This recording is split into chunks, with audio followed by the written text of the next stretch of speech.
Hello everyone, welcome back to my channel. আজকের ভিডিওতে আমি শেয়ার করব সেন্ট্রাল গভর্নমেন্ট রিক্রুটমেন্টের একটা নিউজ, যেটা কর্মক্ষেত্র পেপারে বেরিয়েছে। দেখো 29 অক্টোবর বুধবার। এই আশা করা যায় যে খুব তাড়াতাড়ি তোমরা অফিসিয়াল ওয়েবসাইটেও পেয়ে যাবে। এই রিক্রুটমেন্টে কারা কারা অ্যাপ্লাই করতে পারবে, স্যালারি কত, এই সব নিয়ে আমি ভিডিওতে আলোচনা করছি, তাই ভিডিওটা স্কিপ না করে পুরোটা দেখতে থাকো। দেখতে পাচ্ছ লখনৌয়ে নার্সিং অফিসার। কি বলছে দেখো, নার্সিং অফিসার পদে 442 জনকে নেবে উত্তরপ্রদেশের লখনৌয়ের doctor Ram Manohar Lohia institute of medical science. তাহলে কিন্তু 422 মোট কিন্তু আমাদের বেরিয়েছে, ভ্যাকেন্সি বেরোবে।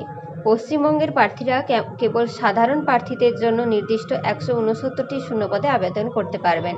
মানে যারা ওয়েস্ট বেঙ্গল থেকে অ্যাপ্লাই করবে তারা কিন্তু 169টা পদের শূন্যপদের জন্য বা ভ্যাকেন্সির জন্য তোমরা কিন্তু অ্যাপ্লাই করতে পারবে। দেখো এই নিয়োগের বিজ্ঞপ্তি নম্বরও দিয়েছে, মানে তোমরা অফিসিয়াল ওয়েবসাইটে পেয়ে যাবে। কি বলছে দেখো, শিক্ষাগত যোগ্যতা নার্সিংয়ে বিএসসি নার্সিং অনার্স বা বিএসসি নার্সিং বা বিএসসি বা post basic BSc nursing pass.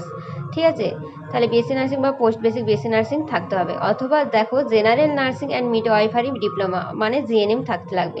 সব ক্ষেত্রেই কিন্তু প্রার্থীর নাম নার্স অ্যান্ড মিডওয়াইফারি হিসেবে স্টেট বা ইন্ডিয়ান নার্সিং কাউন্সিলিংয়ে নথিভুক্ত থাকতে হবে। মানে তোমাদের যেন রেজিস্ট্রেশন থাকে স্টেট বা আইএনসির স্টেট বা ইন্ডিয়ান নার্সিং কাউন্সিলিংয়ে যেন রেজিস্ট্রেশন মাস্ট থাকে। ঠিক আছে, আর ডিপ্লোমাদের ক্ষেত্রে মানে যাদের জিএনএম আছে তাদের কি বলছে দেখো, অন্তত 50টি শয্যা বিশিষ্ট মানে 50 বেডের হসপিটালে কিন্তু তোমাদের 2 বছরের অভিজ্ঞতা বা 2 বছরের কিন্তু এক্সপিরিয়েন্স থাকতে লাগবে। মানে 2 বছরের এক্সপিরিয়েন্স সার্টিফিকেট যদি তোমাদের কাছে থাকে তবেই কিন্তু তোমরা অ্যাপ্লাই করতে পারবে।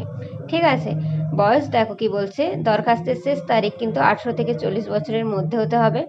বেতন বা স্যালারি দেখো কত বলছে, 44,900 থেকে 1,42,400 টাকা পর্যন্ত তোমাদের কিন্তু স্যালারি হবে। এরপর বলছে দেখো তোমাদের সিলেকশন প্রসেস কিভাবে হবে। প্রার্থী বাছাই করা হবে কি 2 পর্যায়ের কম্পিউটার ভিত্তিক পরীক্ষার মাধ্যমে, মানে 2বার তোমাদের কিন্তু এক্সাম হবে। প্রতিটি পর্যায়ে মোট নাম্বার দেখো 100, সময়সীমা কিন্তু 2 ঘন্টা। পরীক্ষায় প্রশ্ন থাকবে এইসব বিষয়ে, কি কি থাকতে হবে, কোন কোন সাবজেক্ট থেকে থাকবে, জেনারেল ইংলিশ থেকে 10, জেনারেল নলেজ থেকে 10, রিজনিং